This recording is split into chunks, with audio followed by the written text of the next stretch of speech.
Michael Madrigale. Hi, Jerusha. What's up, baby? How are you? Fun. Are you in the East Village? Yeah, I'm at my place. Are you here all day? Yeah. Are you here tomorrow? I have a little dinner tonight with a guy named Neil, who I'm sure you know. I do. And I imagine it's the Neil that. It's that one. It's that one. Yeah, we're gonna do some stuff. Yeah. What are you? It's gonna be some wine for sure.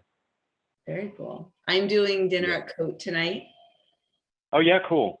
Yeah, I love it. What? Just for fun? Yeah, I haven't been. You haven't been ever? Oh, when I was still in California, I would go every time I came back to New York.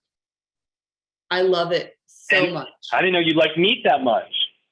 I love flavorful food that much, and I love anything fatty and delicious. Yeah.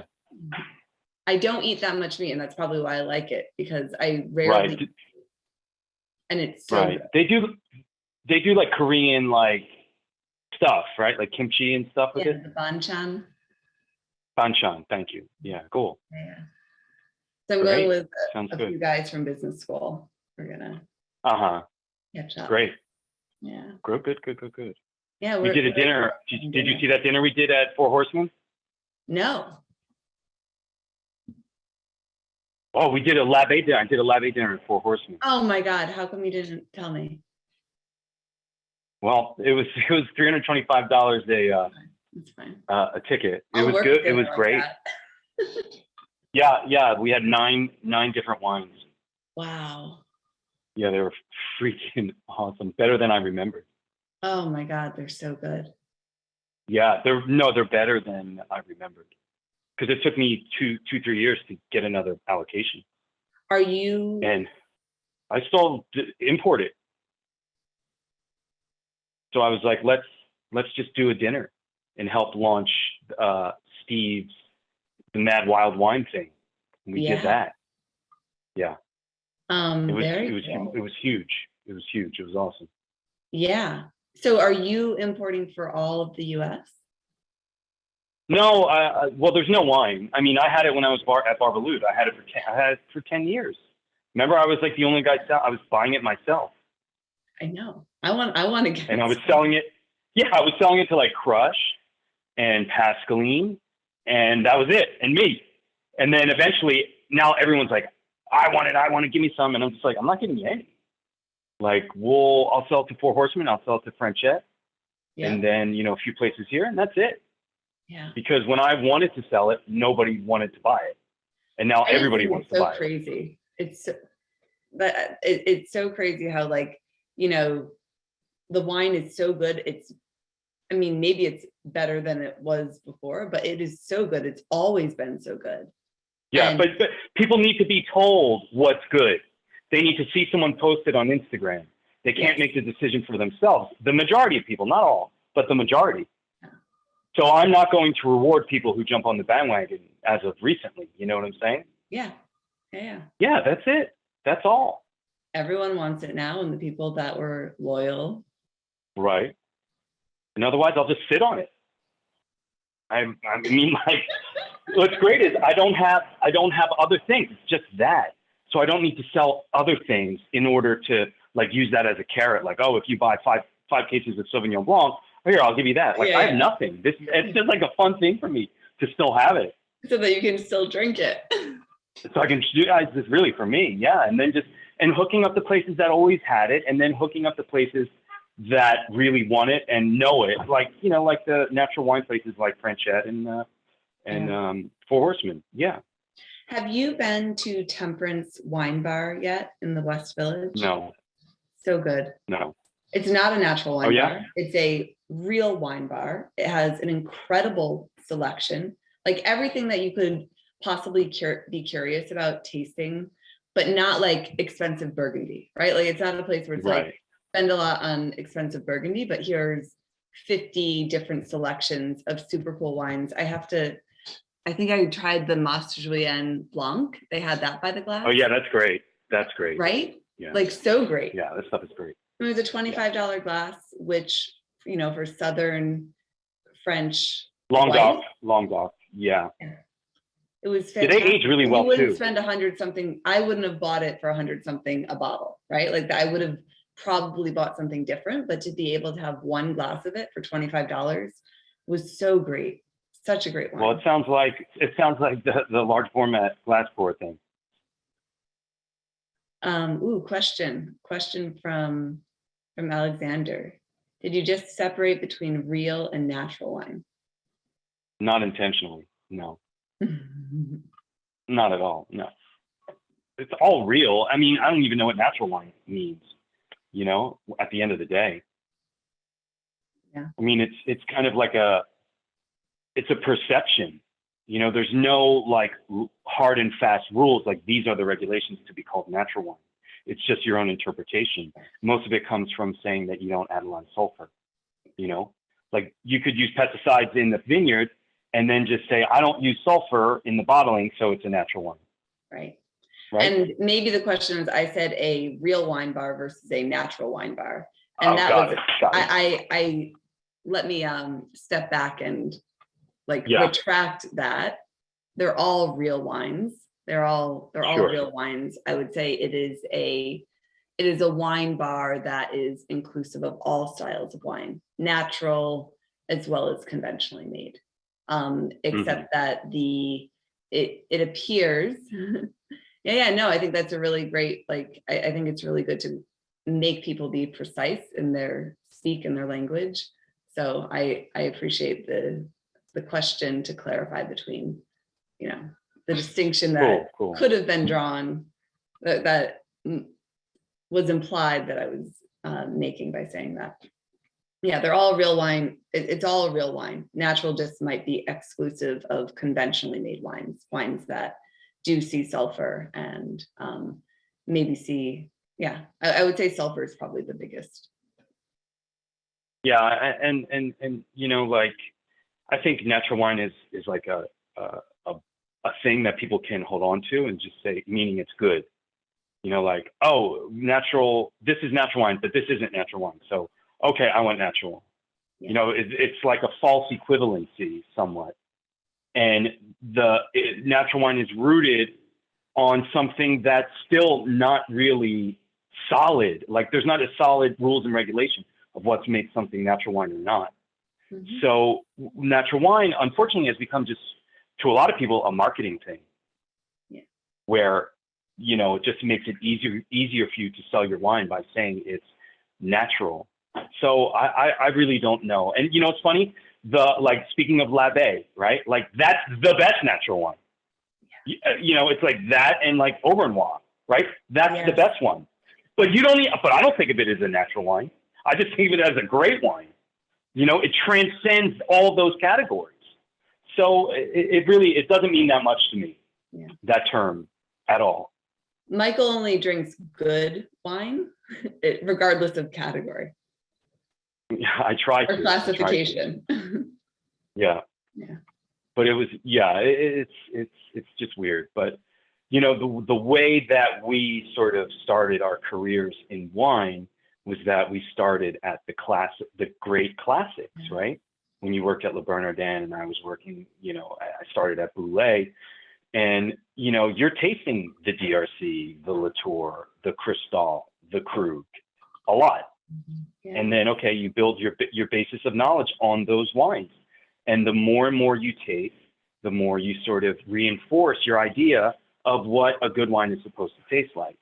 So when you build that bedrock of knowledge of tasting all the great stuff, then when you go and taste other things, you can say to yourself, okay, wow, this is really good, you know, because I have a mental Rolodex of tasting like the best wines in the world. And this wine is excellent. And the fact that it costs less makes it so exciting. Yeah. Where, you know, if someone's going to foist onto you a wine that says, oh, this is, you know, it's $500 wine, and this is the philosophy of it, and here's the story, and these people, you know, live in a teepee on the vineyards, and they have sheep that, you know, eat the grass, you know, like, and all that sort of storytelling, you're able to kind of cut through it because you have that tasting experience to really make a choice and not fall for the marketing and say to yourself, yeah, this really isn't good. I'm not buying the story, because all that matters is what's in there. Whether you call it X, Y, or Z, doesn't matter. It just, what I care about is what it tastes like. Yeah. And the fact that you do farm your vineyard in this way and you do not add sulfur, you do all this stuff, that's added. That's great. That's even better. But we have to go back to what you're tasting, I think. Yeah. Yeah. And you can enjoy a wine that doesn't have that storytelling, like where. Well, that's the best part. Yeah. Where somebody isn't a personality selling a story, but rather just like a farmer or winemaker who is outside the circle of cool and makes fantastic wines, and you can discern whether or not they're fantastic. And it's not a cult of the winemaker. It's not. Right. Because that's what it becomes. It's easy. It's because then you don't have to think and make your own judgments. You can have the story make your judgment for you, or someone influencing it make your story for you. It's much harder to sort of stand out there and say, put your flag in the sand and say, this is this, and this is what I believe. But, we had fun. I think about doing all these tastings and judging wines for what they are without looking at a label when we used to blind taste every week at Bar Boulud Sud. And that was the greatest thing. Can I tell people why you were? There's so many reasons why Michael is the greatest wine director, like truly greatest wine director sommelier that I'm not excluding other people I've worked with, but he is the greatest. Every Wednesday at Bar Boulud and Boulud Sud, he would invite a distributor, a portfolio manager, someone who was trying to sell him wine. And he was like, come serve me, the other somms, and any staff that wants to be there, serve us wines blind for 1 hour. We're all going to taste together, and we'll all decide whether or not we like them. And if we like them, we'll buy something. It was an opportunity for everyone in the restaurant to taste, chefs, bussers, whoever. Everyone at the restaurant had an opportunity to come before their shift and to taste wines and be a part of the discussion. And it was an equal opportunity experience for people trying to sell wine to the restaurant, right? It was blind, and it was such a great experience for everyone. I think for the sales reps, for the staff, we all learned from it. And I actually, I remember, you were able to see who put some real thought into it too. Like people who had a sense of what you might like maybe, or what was good for the restaurant besides just what they needed to sell. It was great. Yeah. It was really great. And I think it was very unique that you did that. And I took that and adopted it at Chef's Club. Did you? Yeah. Oh yeah, cool. I didn't know that. Yeah, that was always, I always loved it. And, it worked on every level, like you said, for everyone that was involved. Everyone won in that thing, including me, even when, I had to put my ego aside and not try to be the all-knowing, omnipotent, omniscient wine director, where I would get wines wrong and, Habib, the food runner, would get it right. You know what I'm saying? And that was really great. And I always loved that. I wanted to empower everybody, you may have a talent to taste wine. You may have a talent to remember all the stuff you taste and be able to apply it, to wines that you taste in the future. And that was really what it was about. And, so many people got confidence in those things. That's what it was for. It wasn't to say, you don't know anything. It was like, wow, good call. You called it. All under, a very open and safe environment where everybody can be wrong and everybody can be right. It's not about pointing the finger and being the winner. It's about the collective learning and understanding of wine. And that was awesome. And there was some people, and I won't mention their names, who were somms there, who worked, as assistant somms to me, who had gone on to, be wine directors and, this and that and the other, and were very egotistical and didn't like those tastings because they didn't like being wrong, because they would be put on the spot. What do you think the wine is? Mm. And I remember one time where, this somm was, supposed to be a real expert on Italian wines. And one of the servers they were tasting, and, he said, oh, this is Barolo, this is this. And, and this guy had 10 years of experience being a somm. And then one of the waiters, who had been a waiter for 3 months, had no background, was like, no, I don't think that, he said it was Barolo. And this guy was like, no, I think it's Etna Rosso, which is a very, a very different, and specific guess. And he was right. And the somm, his fed he just turned red. Like, he got so embarrassed.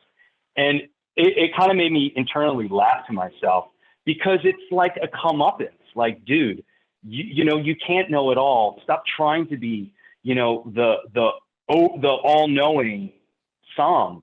It's just not going to work out for you. Be humble, pay attention, and listen, and notice that other people who aren't, at your level in terms of employment, can be very, very good wine tasters and good in the future of, knowing wine.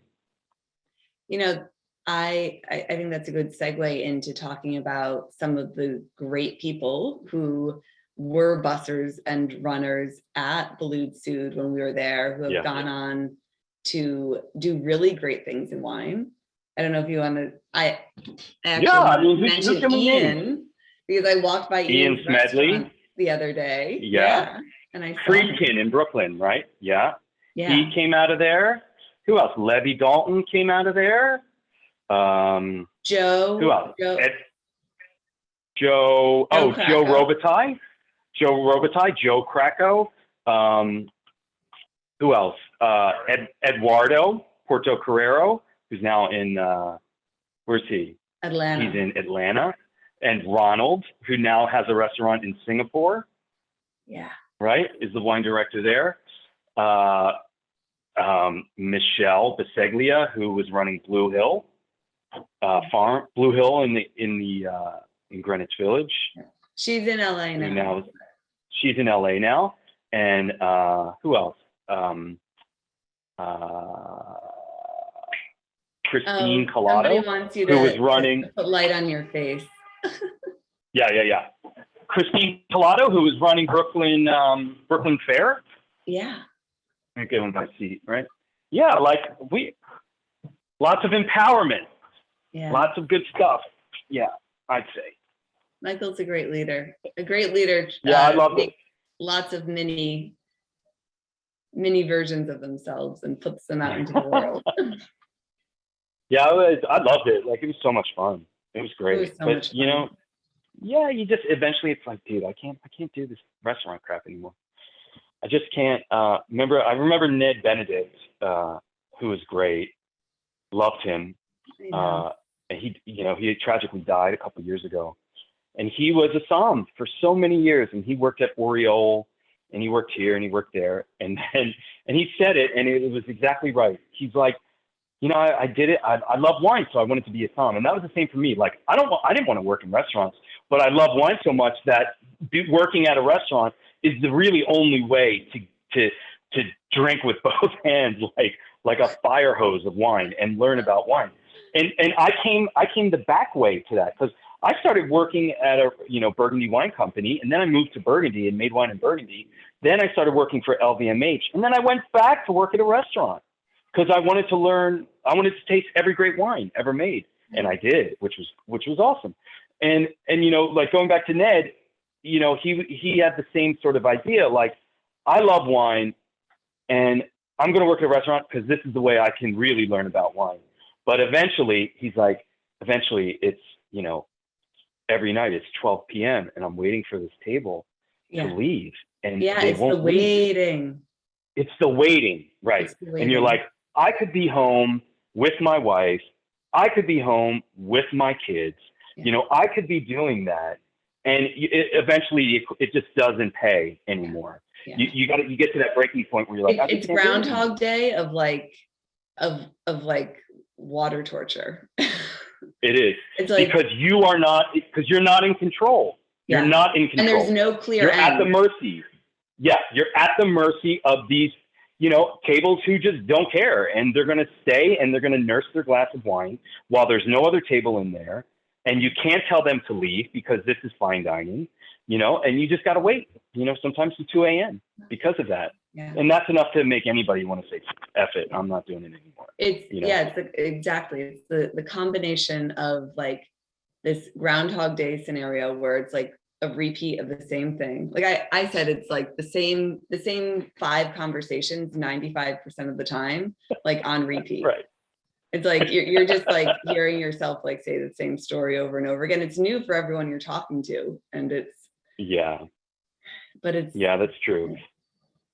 Yeah, and on the flip side of that, I have to say, especially as a New York somm, just the conversation. Speaking of conversations, the conversations you have, the people you meet, like unbelievable people, like artists and billionaires and like the best.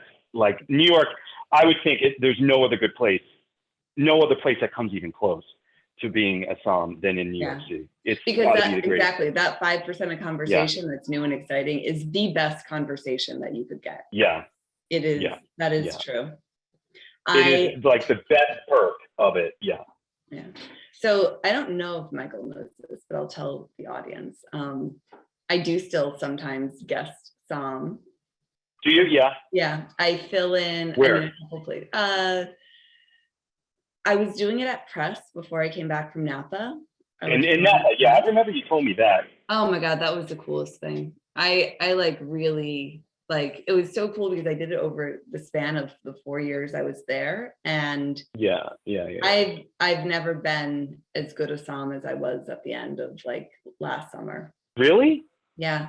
And Why? It's a combination of like living in the wine region. So Press Napa Valley is a very specific list. It's Napa only. There's beginning to be a handful of wines from outside of Napa that are being made like by champagne Napa winemakers. There's always off-list champagne. So champagne so they don't even put it on the list? Yeah. The list is all that's a little too dogmatic. That's a little too dogmatic. No, yes and no. Yes and no. Yeah. So there were some exceptions. There were some Sonoma Coast Pinots, some Oregon Pinots, but all somehow related to projects that were in Napa. So it was a combination of living with the people making the wines on the list. So you have real stories. It was also for me the combination of having worked at Silicon Valley Bank and knowing the background, like the financial background of all of these wineries. So I had a true understanding of where. Why is that interesting? Why is that interesting? Like how much they paid for the winery? Like who cares? No, not like for the winery, but you understand operations. It's not just like as what, like how much they have to charge per bottle? Yeah. I would say I don't taste for fruit anymore. I'm tasting for cogs. Like I'm tasting like, is this stainless steel? Or like you start to be able to taste for how much profit margin they're trying to make on a wine. That doesn't sound like fun to me. No. Well, maybe I'm not describing it fun. It was actually really fun. It makes it really easy to blind taste if you can like correlate the cost of the inputs into a wine. Yeah, I know what you mean, right? Like you like, okay, this is very expensive oak. Yes. Okay, this fruit. And I learned that from you. Like, yeah. That's what you can tell. Like, okay, if they're spending all this money on oak and it shows, then this has to be an expensive wine. Yeah. Right. Where it's like polished and there's a lot of hand wringing to make that. Like their single parcel, whatever it is, like top of the line, or you're like, oh, this is good, but it's kind of like you can tell that the yields are kind of low, the concentration's a little bit lower. Yeah. This is probably like made for like higher volume production. Right on. Did you have like amazing aged bottles of Napa? Yeah, phenomenal. Like what was the best thing?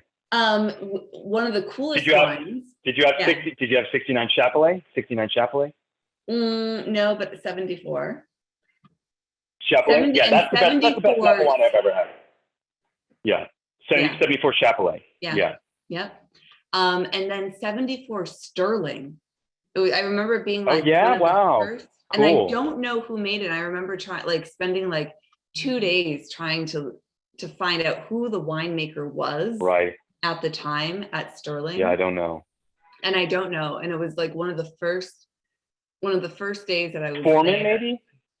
Yeah, maybe Foreman. I don't know. I think it was actually. I think like in my research, like I wasn't able to confirm it, but I think that was, God, that wine was so good. There was one bottle. This was really interesting, and I can't remember if it was a 61 or a 64 BV. So it was still Andre Telechev was still Telechef, yeah. Yeah, and it was the cork. When I undid the foil, the cork was like half gone. It was like half gone. There was wine in between the foil and the cork. It was the weirdest thing I'd ever seen. I was like, oh, great. Like, one, I'm never going to get this like cork out before. How much wine? So the cork is half gone. So does that mean the other half is in the bottle? No, it was like dissolved or eaten. I don't know what. Oh my God. So then I there don't know was what happened the capsule, and then there was wine, and then there was the cork, like that. Yeah. And it wasn't like full. So how was it stored? It's probably stored upside down then, right?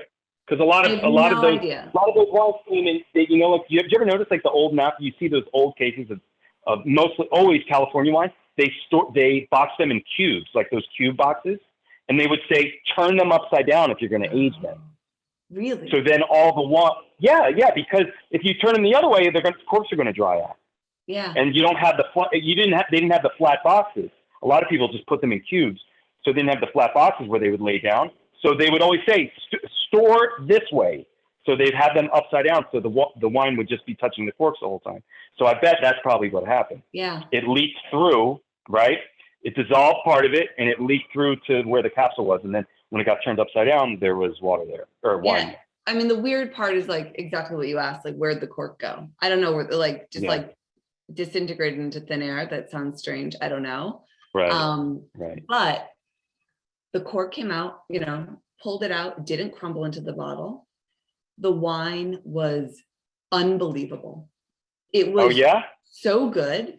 And what I think happened, it was, I mean, truly one of the greatest wines like that I had. And I told the guests, when it was like the only bottle we had, I was like, I told them like what had happened. I was like, this is one of the greatest like aged Napa wines I've ever had. Like, this is so that's incredible. Cool.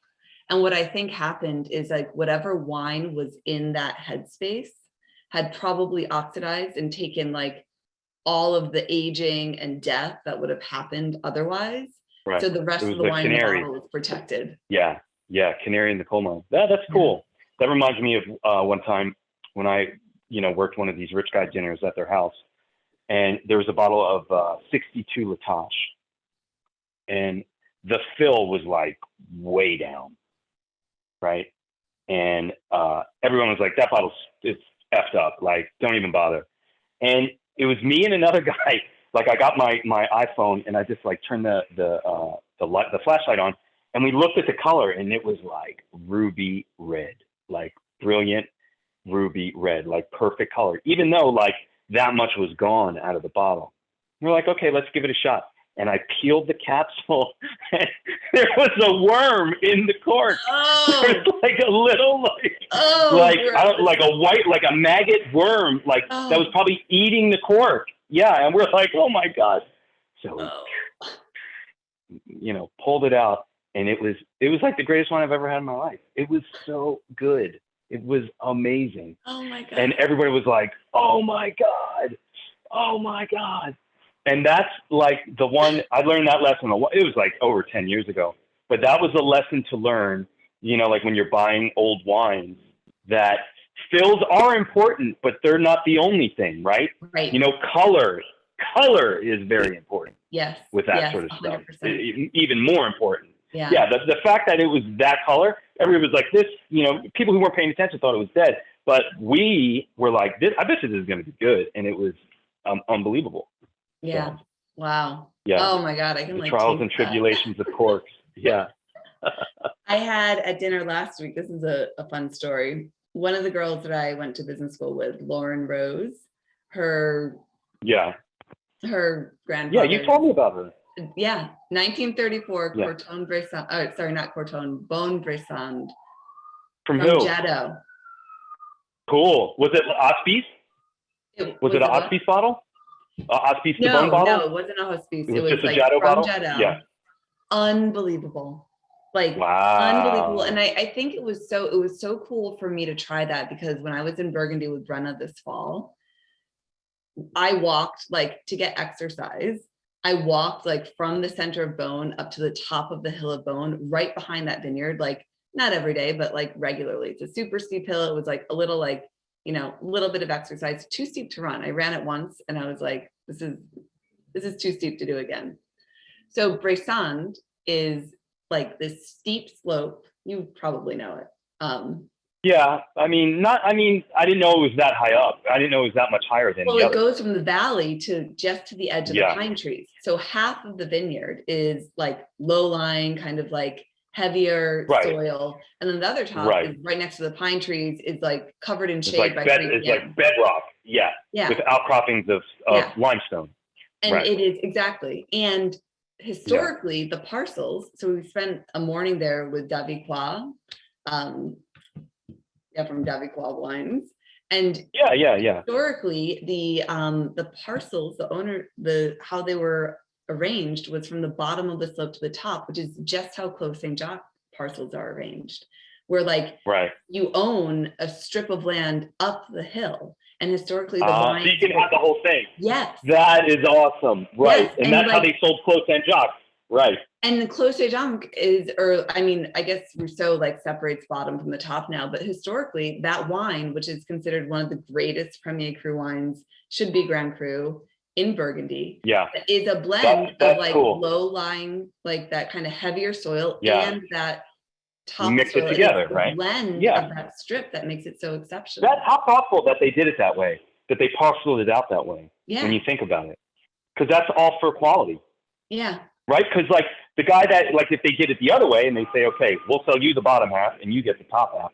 So the bottom half would always be junk or just not as good as the top half. And the guy that owned the top half, he would be like, yeah, great. I have the better parcel. But that, I remember I went to Fourier and he was telling me about Clos St. Jacques, and that was sold in a day. Like whoever owned it went to sell it. I want to say it was in the 40s or 50s. And they're like, okay, they're going to sell it. I can buy this much. I have this much money. How much do you have? Jadot, how much you have? Fourier, how much you have? Rousseau, how much you have? Bruno Claire, how much you have? And Esmonan. And they all said, okay, let's buy it. And they bought it. Just like that. 5 people. Yeah. Yeah. From one owner to 5 different people. And like you said, they all from top to the bottom. Yeah. And it's an amazing story, right? Yeah. And it makes me want to know, obviously, like everything's so parcellated now that I just don't know if there are other vineyards like that where the strips of land that the different houses own really run from the bottom to the top of the slope. Anyway, it's why I love Bresson so much. And it's something that dVIN mentioned when we were there, is like, you know, that the houses, and I don't know if his parcel runs from the bottom to the top. I think it does. His wines are great. Right. But that's for, is he still making wine at whatchamacallit? Or is it his own vineyard, his own thing? It's his own now. It's his own. What was it called? Camille Giroux. He was making one there. Yeah. I never liked it. He made wine also somewhere in Pomar. Oh yeah? Where was he making it? I should look it up. I should know. I can't remember. Yeah. Yeah, he's a nice guy. Did he make one at Comte d'Armand? Probably not. No. I'm trying to think where was he working? I always he's a super nice guy. His wines I didn't love, you know. I always wanted to like him because he was such a nice guy, but I didn't like him. I liked his personality more than his wines. Yeah, Camille Giroux. Okay, I guess he was there from 2002 to 2016. Comte d'Armand. Yeah, he started at Comte d'Armand. There we go. That makes me feel better. My memory is better than I think it is. Yeah. Yeah, that's cool. Do you want to answer the question that Brian put in the chat? I mean, sure. Let me see. Are there a top 3 rules a wine lover, but not specialist, should follow when ordering from a wine list? I would say no. I would say it really depends on where you're at. You know, like I could give you a canned answer and say, talk to the somm, but not all somms are good. You know, a lot of them are really bad, and a lot of them just want you to spend money, you know, regardless of what you're looking for. So, I mean, or they just don't know. They haven't had the opportunity to taste enough right, wine exactly. to actually know what they're talking about. Right. And I would say the majority somms are not good. Like they're lousy. So it's hard to really sort of say trust the somm unless you go to a good place and, you know, the somm has some sort of renown and is good at what they do. But outside of that, is there a rule with, like, you know, choosing from a wine list? I mean, I could just give you sort of safe things to say, like, if you're going to buy a white wine, buy one closest to the vintage that we're living in. So it's 2022. I would look for a 2021 or a 2020, especially if it wasn't like Burgundy or something really expensive. I would that is great advice. Do that. Yeah, because I don't trust storage. I don't know how well they store their wines. So the closer to release the bottle is, the least amount of time it's been cooking on a shelf somewhere. You know what I'm saying? So I would say that. And then, yeah, like categories, I would say, yeah, Sauvignon Blanc is good. I think I find Sauvignon Blanc pretty palatable no matter where it comes from, honestly, and it's always well priced. And I love Chianti, like, and I think for the price, I love drinking. Like good Chianti Classico is awesome. Yeah. Yeah, so and yeah, I guess, like, you know, like for value too, like Beaujolais, I guess. I mean, that's kind of tired to say, but Langhe it's still pretty good for the price. That's my yeah, that's true. Yeah, but I have to say though, I'm so fussy with that stuff too, because it could be just a little too astringent, a little too hard. Yeah. That I don't like it. So I find Sangiovese like an easier entry point. Yeah. Yeah. You know what I'm saying? And it offers the same things that I want from the best Langhe Nebbiolo, which is like roses and strawberries and like oregano and savoriness. Yeah. Mm-hmm. Mm-hmm. And I don't know if you were asking about like value, Brian, but I guess that we're kind of like, you can't go wrong. Really, it's like if you choose the right restaurants, like yeah. There's restaurants that are recommended by Food and Wine, or, you know, like maybe, I don't know. You have to be at the right place. Like you can go to it, like we could say like, here are some guidelines, and then you go to a place and it's all like kind of big box wines, and you can't really order a good wine anyway, and you might as well just get cocktails all night. Right. Yeah, and I often do that. And here's another piece of advice, like, know what you want, know what you're looking for, you know, and specify it and make it known if you are going to talk to a somm, because, you know, they're not mind readers at the end of the day. And you really got to try to know what you want and what you don't want. Right. Yeah, that exactly. And know how to verbalize that, to tell them. Mm-hmm. And, you know, I'm just thinking of my past when it was my 1-year wedding anniversary, and I took them out. And we went to a very nice place. I won't say what it is, but like Michelin starred, like the whole thing, in New York. And, you know, I knew the somm, and he was a friend of mine. And he's like, what do you want? I was like, I don't know. Like, if you want to do something for me, do it. And he was like, yes, I'll do it. And like everyone sucked. Like it really pissed me off. Oh, wow. And it was like, yeah, like, you know why? Because there was a lot of Austrian and German wines on the list. And, you know, with, as far as the food, like he's like giving me bottles of wine, you know, with main courses that have like botrytis, residual sugar, and high alcohol. And even though it's like a really expensive wine from a really good grower, it was like the worst choice for me to like enjoy the tasting menu that I had ordered. You know what I'm saying? Like, and I was so mad, but I was mad at myself. You know, I wasn't mad at him. He didn't do anything wrong. And he's picking great wine, like wines that are like supposed to be great. Like he's trying But to give you it's the best. super expensive. Yeah. Yeah, super expensive wines. Like embarrassingly expensive for me, you know, because it was like a hookup. He was hooking me up. But I was just like, I should have just bought a bottle of champagne and just wrote it out, you know, and just left it at that. Yeah. So again, that just goes back to like really verbalize what you want. Be specific on what you want. Know what you want. Know what you don't want. Otherwise, you know, you could have an unpleasant experience. And then you'll learn whether or not you have a good somm, because a lot of like, it's then their ability to interpret what you said and come up with a recommendation. Like not everyone like, or know their wines well enough to be like, okay, this is too tannic based on what I heard from Right. this person. Or this is too modern. And this is too funky, whatever it might be. Yeah, that's right. That's right. And then another thing, like, how about this, Jerusha? You're safe if you want to have one wine for the meal, just a bottle of champagne, I'd say. Yeah, always. Would you agree? Always. Yeah. Always. Yeah. If you really care about food and wine pairing and everything working, like just get champagne. That's just get a bottle of champagne. And like at every I mean, there are very few restaurants, even kind of chain restaurants, that aren't going to have at least Ruinart, which a Ruinart Blanc de Blanc would be great. A Ruinart Blanc de Blanc or a Billicart, great. Yeah. Or Paul Roger, even like. I'm and trying it works to with every single food. Sometimes a little too sweet, but that's also ubiquitous. Right. I mean, grower champagne, great, but. Yeah, but you can always find something, you know. Here's another question. Best box wine. I don't know. I have never bought box wine. Have you?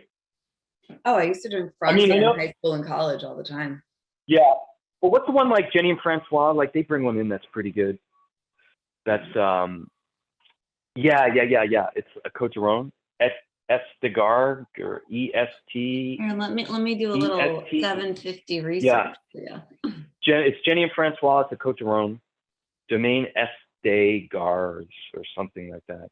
Very difficult to say. But that's good. You know, I've had that, and they put it in boxes. But I think they put it in like wooden boxes to kind of make it seem a little bit higher quality. I feel like that defeats the purpose of box wine, which is meant to be like. Yeah, but I mean, it's for branding. It's pretty good, pretty smart, right? Yeah, but it's supposed to be like eco-friendly and like have a smaller carbon footprint, right? Very true. That's very true. How do you spell it? S-E-S-T? It's like ESTESCGARZES wine. Estigarg. Yeah, right? Is that it? You find it? I think so.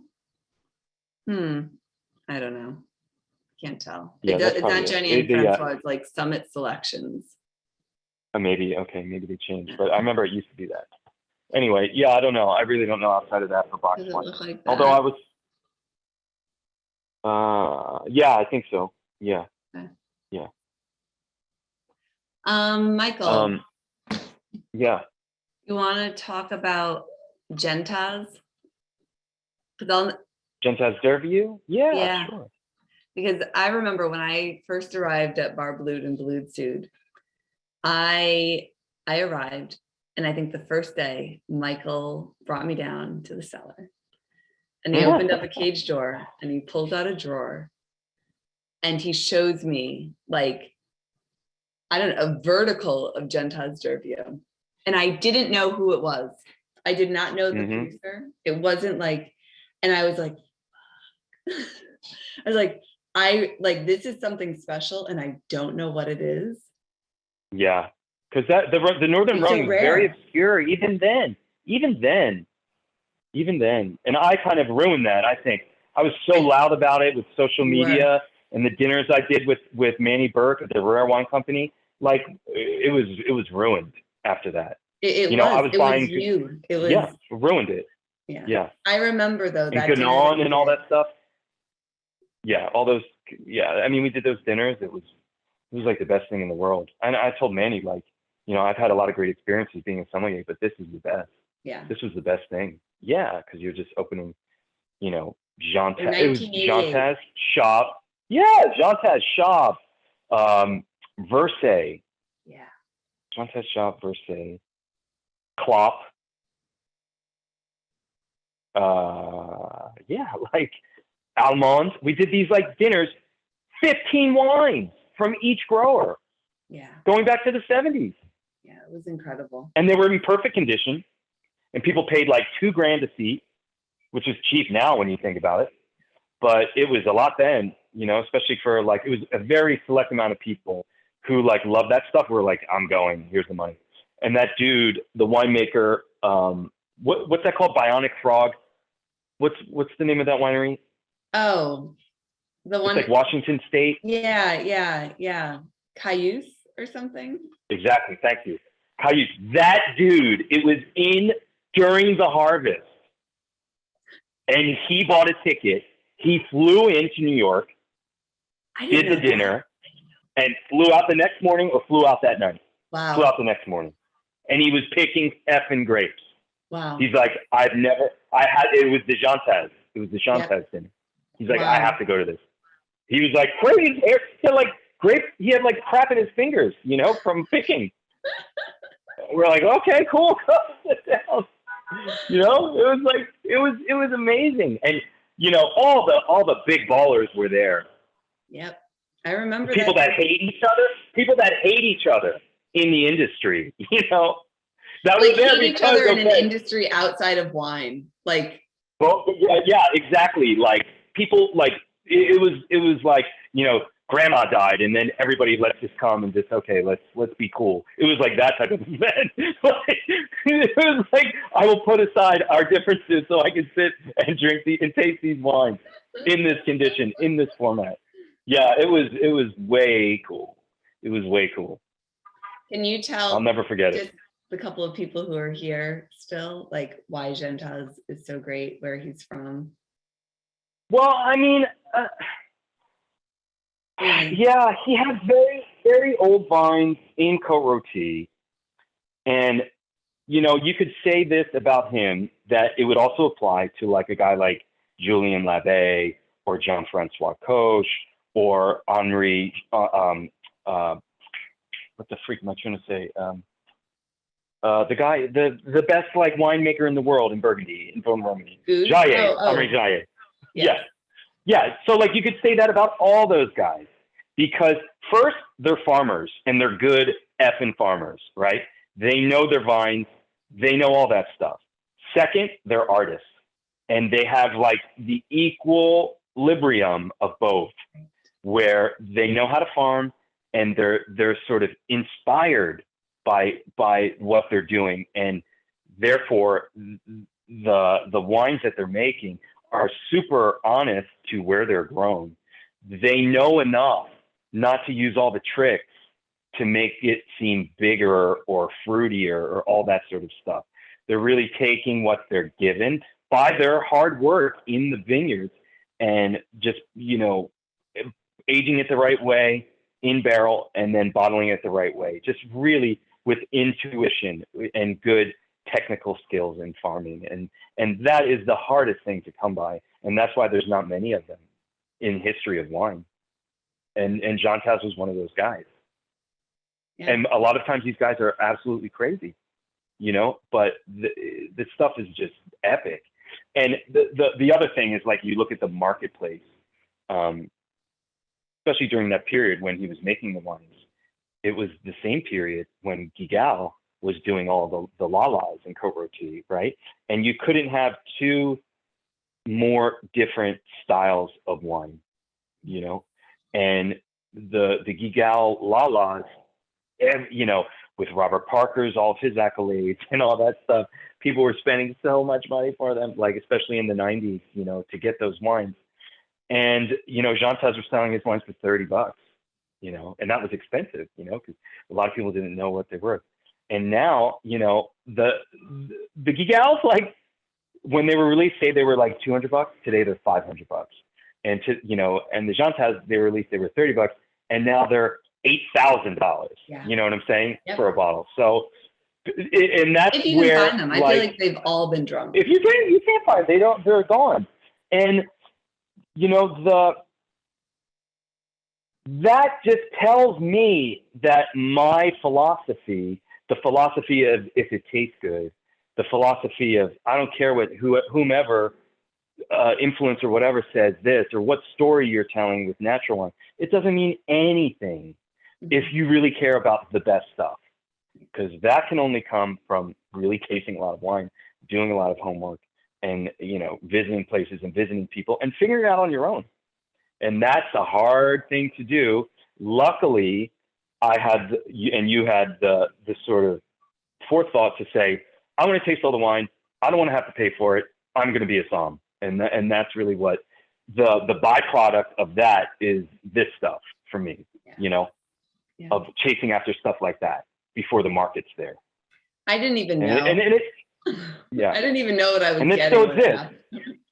Yeah. And what's cool is that will never end, because there will always be an artist somewhere making wine that isn't getting attention, and it's always that way. That's a story as old as time, that finally someone pays attention to, like Van Gogh or something, you know what I mean? They ever thought he was nuts. And now, like, look at it. It's like the same thing. It's the same exact thing, if you look at it at a qualitative point of view. What is it, anything, well, I'm not going to ask you to give away any secrets. Anything new that... Of what? Like... No. The only thing I'll say is I'm finding value. All the good stuff is in Italy right now. That's all I'm going to say. Yep. That's where I find a lot of 100%. Cool stuff where people aren't really paying attention yet. Yeah. Michael, I helped a friend put together a wine list for a restaurant that opened in Fort Greene called Saragina Cafe, all Northern Italian. Cool. It's Ronche di Ciala. I did not put any Ronche di Ciala, but I put some Vigna da Duline. Oh yeah, that stuff is great. I love those. Yeah. That the whites or the reds? The white. Yeah, that's, what is it like? Pinot Gris? Which one? Friulano. I did the Friulano. Friulano, okay. Yeah, but they do one that was like a little bit too pricey to put on the list. It wouldn't, like, no one's going to buy a $160 bottle of a white blend from Northeast Italy, but it's like a blend of Pinot Bianco, Riesling. It's, oh my God, that's so good. Yeah, I think Friuli is really great. Yeah. Also, I think Liguria, there's a lot of stuff I don't like, but it's good. What's that? Liguria, the Pigattos and the Vermentinos. Yeah, that stuff is awesome too. Yeah. But I think for me, like, the Italy I love is not the northern part, and that includes the Piedmont. I like it. It's not my favorite area. I prefer the southern parts, starting at Tuscany, going all the way down, Yeah. The Ducropios? Calabria. The who? From Rosenthal. Which one? The Ducropio that you used to have at... Oh, yeah. The Chiros. The Chiros. Those are killer. Those are so good. Cheap. So cheap. So great. It's like, I think of them as Southern Rhone, but from Italy. Like, they've got this like kind of wild, earthy, spicy, deep, dark, brambly fruit. Yeah. Very savory wines. So good. Yeah, I put one of those on the list. Just, there are a handful of Southern. Yeah, I miss that stuff. I miss that stuff a lot. I need to taste that stuff again. Yeah. Michael, I guess we're kind of close to time. Oh, yes. It was supposed to be an hour? Yeah. Okay, great. I have to do a little shout out. I didn't do it earlier, but Brandon Burns, who we worked with, is now a sommelier at Cote. So I'm looking forward to seeing him. Oh, yeah. I remember him. Yeah. It was great. I saw him for the first time since he worked with us at La Palate. It was cool. Really cool to see him there. That's great. You remember really Dean? Yes, I remember Dean. Do you still see him? He's at Nakazawa. He's at Sushi Nakazawa. Okay. Yeah. As the wine director there. Anything else? When are we going to eat some tinned fish together? What is it? I said, when are we going to eat some tinned fish together? Soon. I'm in town. All the time, week? Every week. No, I'm going to stay the night and then leave tomorrow. Okay. After the dinner, yeah. Tell Neil I say hi if he remembers. I Will do. Yeah. I saw him once at Chef's Club. He came in and did a dinner at Chef's Club, and it was really fun to Yeah, see that guy's him. a baller. Yeah, he baller. is. He really Yeah, is. nice guy too. Yeah. Yeah, tell him I say hi. Cool. Tell Noah Okay, I I guess hi. that's it. Yeah. Well, I will. Okay. Well, this is fun. Yeah, it's good. I mean, it's just like we're talking on the phone. It's like no one's even there. I And that's know. fine by me, you know. Yeah. I know. Cool. Yeah. Hope it was entertaining. I'd be entertained to watch this, I have to say. Sound like pretty good conversation. Yeah. Real conversation, at least, you know? Exactly. Yeah. Yeah, fly on the wall type thing. Mm-hmm. We didn't say anything incriminating. No, I don't think so. We'll leave that for when we get together and have dinner. Yeah. Yeah. All right. All right, Jerusha, love you. Love you too. Ciao. See ya. Bye.